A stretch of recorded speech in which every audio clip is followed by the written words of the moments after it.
Oi gente, tudo bom? Meu nome é Larissa e eu tô falando um pouquinho sobre o capítulo 4 do livro do Timothy Keller, Juízes para você, e agora nós vamos para a segunda parte. E já aviso, se você não gosta de uma parte mais sanguinária e uma história um pouco mais difícil, nem começa esse vídeo, porque a segunda parte começa com a morte de Cícera. Vocês lembram que ele saiu fugido, estava perdendo a guerra e ele era super potente no poderio bélico dele. Ele estava perdendo a guerra e saiu fugido. Por que ele estava perdendo a guerra? O diferencial dele eram os 900 carros de guerra que ele tinha, então ele super se gabava por causa disso. Sendo que não deveria ser época de chuva, ele colocou os carros lá, perto do rio, e encheu e os carros foram por água abaixo, literalmente. Então ele começa a perder essa disputa. E aí ele começa a entrar em desespero, ele simplesmente foge a pé, correndo. E aí, de repente, ele encontra a tenda de Jael. E essa é a terceira personagem super importante para essa história. Então nós temos Débora, a juíza, né, profetisa. Temos Baraque, que governou lá toda a parte militar, e agora entra Jael nessa história. Cícera, o comandante do exército, está lá fugindo e ele chega à tenda de Jael. Ele se sentiu super seguro porque o esposo, né, o marido de Jael, era Éber.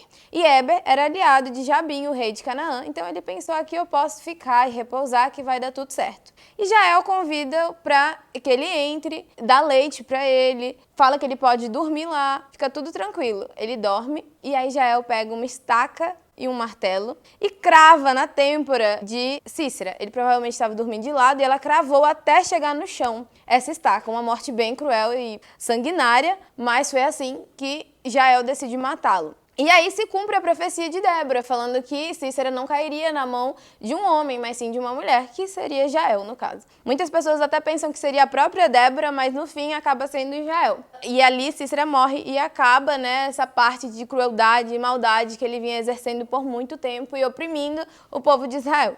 Então, é nesse contexto que a gente se pergunta por que Jael matou Cícera, já que o esposo dela era aliado de Jabim. E não se sabe ao certo, né? A família de Éber vem da descendência lá dos midianitas, né? Eles eram queneus, que se chama muitas vezes esse povo dos midianitas de queneus. E eles viviam em Canaã.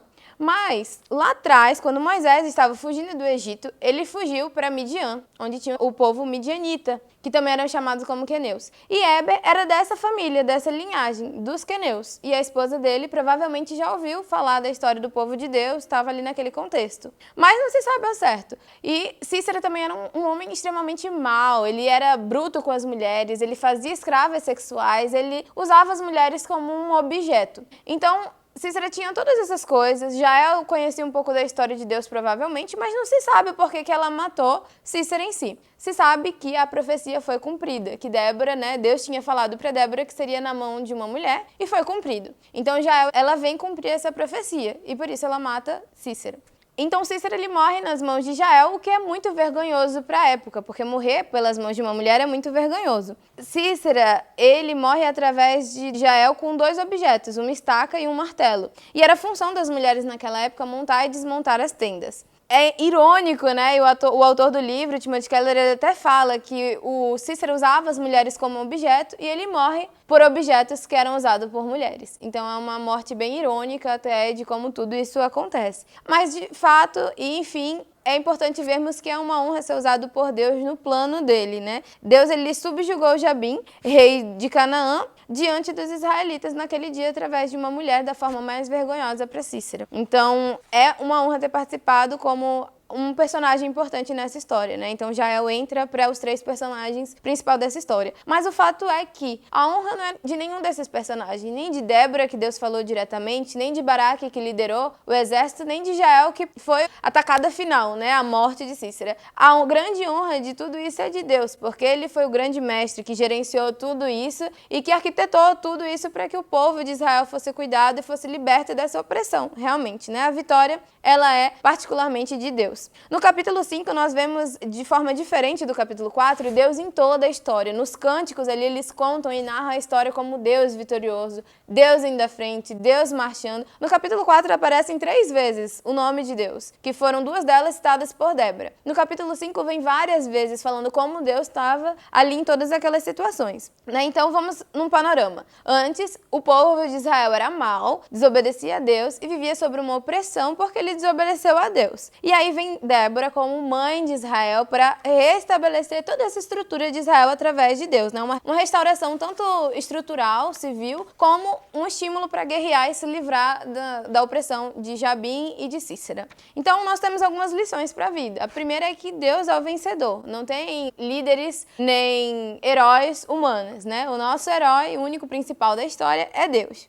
E nós somos abençoados quando nós nos colocamos dispostos a esse serviço. Deus não precisa da gente. Ele nunca vai precisar da gente para estar exercendo alguma função, mas é uma honra participar disso e ser abençoado por Deus. Então, Sísera, que era abusivo, um homem que foi estuprador e teve escravas sexuais, ele acaba, ironicamente, sendo morto por uma mulher. E assim é o desfecho dessa história. O término do cântico, depois da morte de Sísera, ele termina assim: assim pereçam todos os teus inimigos, ó Senhor, e a terra teve paz por 40 anos. Então, depois de toda essa história sanguinária, difícil de ser narrada, né, de ser contada ali em todo esse contexto, depois que o povo se liberta disso, teve paz. O autor nos convida a viver sobre duas perspectivas, assim como no capítulo 4 e capítulo 5. Ele pede para que nós organizemos nossas lembranças, não só do ponto de vista histórico, como os fatos foram acontecendo até nós chegarmos até o dia de hoje, e vermos também o lado teológico de toda a nossa vida e colocarmos Deus como o principal, né? Como o personagem principal da nossa história. Então, ele nos convida a isso para evitar a autoglorificação, né?